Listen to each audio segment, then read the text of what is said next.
don't know if we're better, but I think Plan B is going to be a fun team to watch. They're going to win, hopefully, in a different way.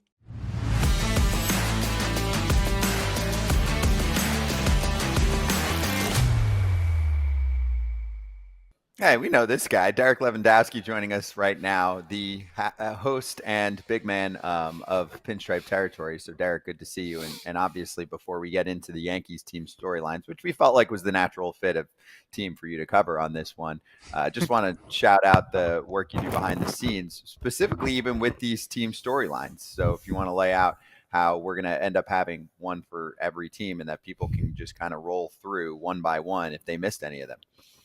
Well, as somebody who covers one team, I just find it useful when there's recaps of all the other stuff that goes on in the league, and who better to provide that than us. So we've got this playlist set up that you can go find right there on our Foul Territory homepage. That's got team previews for everybody we've done so far: Rangers, Diamondbacks, White Sox, Reds, etc. And Yankees will be obviously added to that today. And we're going to roll all of these 30 teams out over the course of the next month so that headed into the season, everybody can be up to date on all the major storylines that we're going to be covering here on Foul Territory this summer. Yeah, there are people that snooze in the offseason, although less and less these days because it's so easy to follow with a number of different platforms, insiders working every day for you. But still, if you feel like you need a refresher course on who's on what team and what the pressing storylines are, that's what we're here for. So let's hit the Yankee storylines, please. The four big ones we're going over today is rebuilding post 1 year of Juan Soto with additions like Bellinger and Goldschmidt in the lineup. Aaron Judge's response after not getting the job done in the postseason and the big drop in the World Series.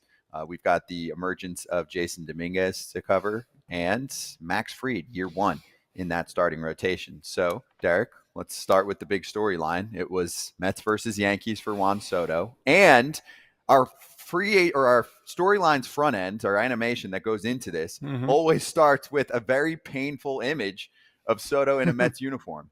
So, what did you think of all of that? And do you really believe that the New York Yankees are a better club without Juan Soto? First off, what a beautiful introduction. We should give the guy who made that a raise, that Soto graphic and all that stuff. But, I was, as I mentioned last time I was on, not on the side of giving him $760 million. I just thought it would handcuff the Yankees. We're already hearing Steinbrenner complain about other teams spending. So we know if he gives out a huge contract like that to Juan Soto, he's not doing anything else. I don't know if we're better, but I think Plan B is going to be a fun team to watch. They're going to win, hopefully, in a different way than they won last year, a more complete team that doesn't necessarily rely on the explosive tandem at the top of the order, but maybe mixes in a few more veteran bats. Bellinger and Goldschmidt are going to shake things up for sure, but they also need some of the younger guys to take a step forward. Austin Wells had a 2-month period last year where he was outstanding, OPS around 900. Can he maintain that a little bit more this year? Anthony Volpe was hitting around 300 in June. He had a 34-game on-base streak. He seized that leadoff spot, but then he relented it as the season went on. The training wheels are off. This is year 3 for Anthony Volpe. Will he be able to step up and recapture that leadoff spot and be the guy that we've all hoped he would become, which is that spark plug at the top of the order? Another guy I know we're going to talk about later, which is Jason Dominguez. He's replacing Alex Verdugo in left field. And he's been one of these guys who's been hyped for years, partially because of me, but I really believe in him. And I think that, the conglomerate of all of these guys could put the Yankees in a position where they're very close to what they were last year, if not better. Yeah, and that kind of goes in our next topic, what we're talking about, the Martian, Dominguez. Everybody has expectations going into every year. What are your expectations of him, and is he going to live up to those expectations? Well, I mean, I've been following Dominguez for a long time. Yankees gave him almost their entire international bonus pool budget right around the time I was starting a podcast. So he was somebody that I kind of fixated on, like, all right, we're going to follow this guy. I had this whole thing called the Martian tracker. He was getting comps to Mickey Mantle and Mike Trout, which is not unusual for prospects. But, he comes up to the major leagues, and in his first week, he does things that only Mickey Mantle did in his first week in the major league. So the hype seemed real for a minute. Then he gets Tommy John surgery. He missed almost all of last year. But if you look at his minor league numbers, they got better and better and better.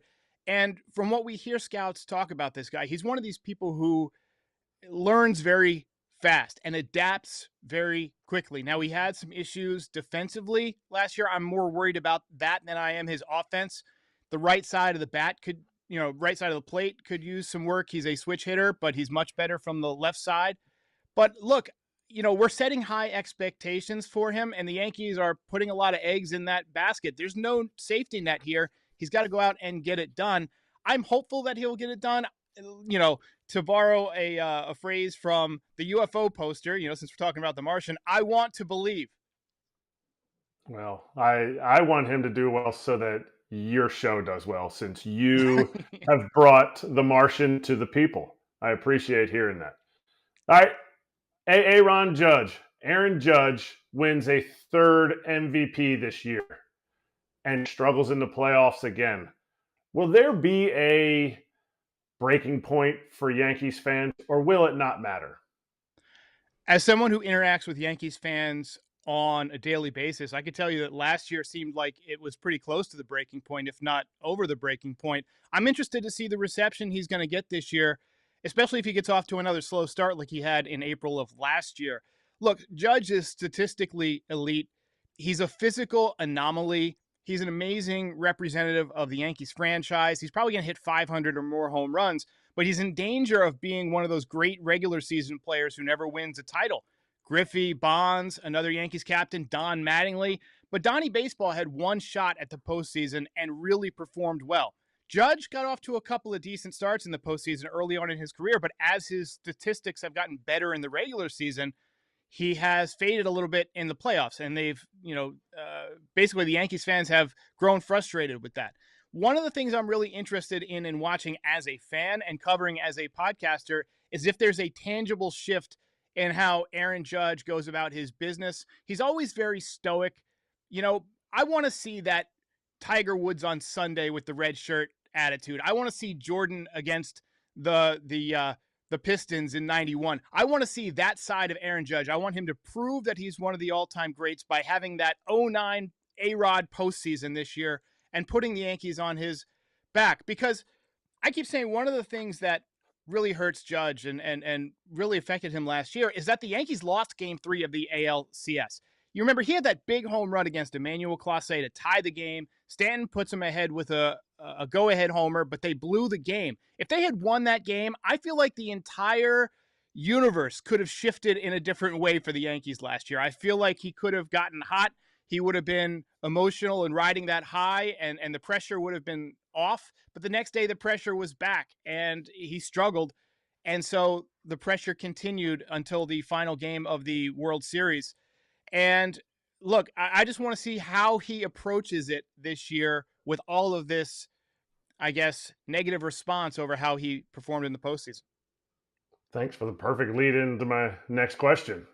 We got new guys on this roster. They can look right to Aaron Judge and say, wow, this dude crushes New York. He handles everything so well, the good, the bad.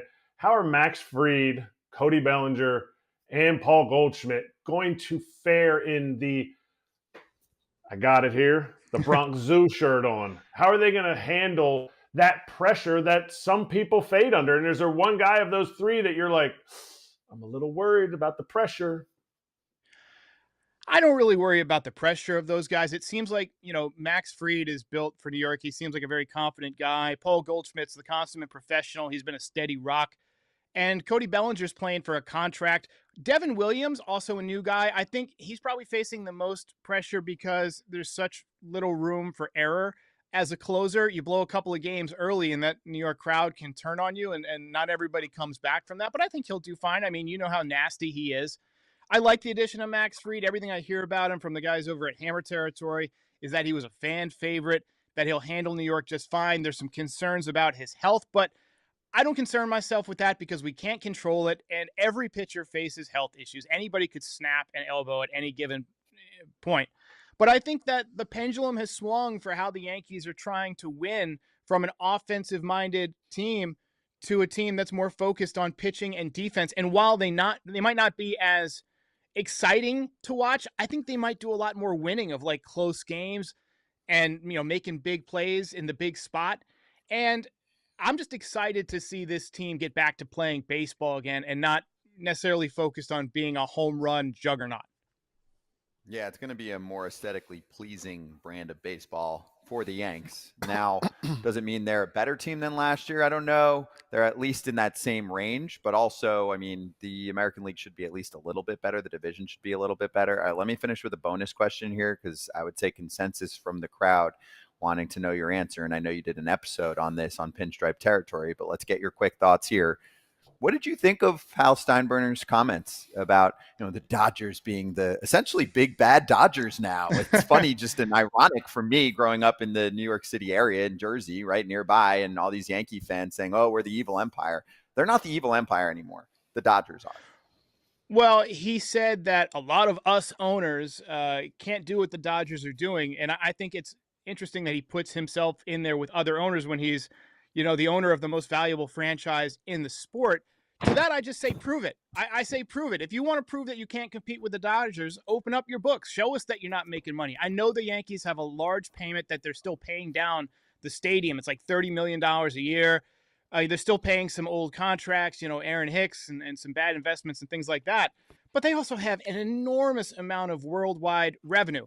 What I think he meant to say, what a more precise thing to say would have been, is that we can't do exactly what the Dodgers are doing and make exactly the same profit that we've gotten used to. I think that would have been a much more accurate and honest answer.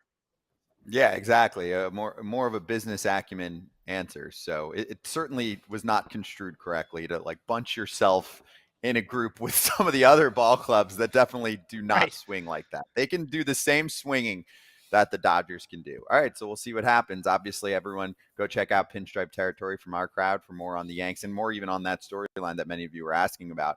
There it is. There's Derek with the big hat and I know a lot of work in the offseason, a lot of hustle to put together some special treats, some special additions to PT coming up this season. He's on after every post game after every game. Thanks, Derek. Talk soon, bud.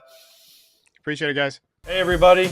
Be sure to like and subscribe for more content. We're back here every weekday, all year long, so do not miss an episode. The videos are coming in all day. Here's another video you might enjoy. Baseball the way it should be covered.